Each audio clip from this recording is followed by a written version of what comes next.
Mahigit 30 ang patay sa pagbagsak ng pampasaherong eroplano sa Kazakhstan.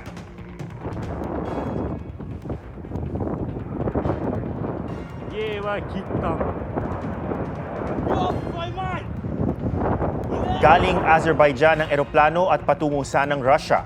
62 ang pasahero nito habang 7 ang crew. Ayon sa investigasyon, kinailangan mag-emergency landing ng eroplano matapos magka-bird strike o tamaan ng ibon. Agad rumesponde ang mga bumbero at inapula ang apoy sa bahagi ng eroplano. Bumuo na ng komisyon para manguna sa investigasyon at yaking mabibigyan ng tulong ang mga namatayan.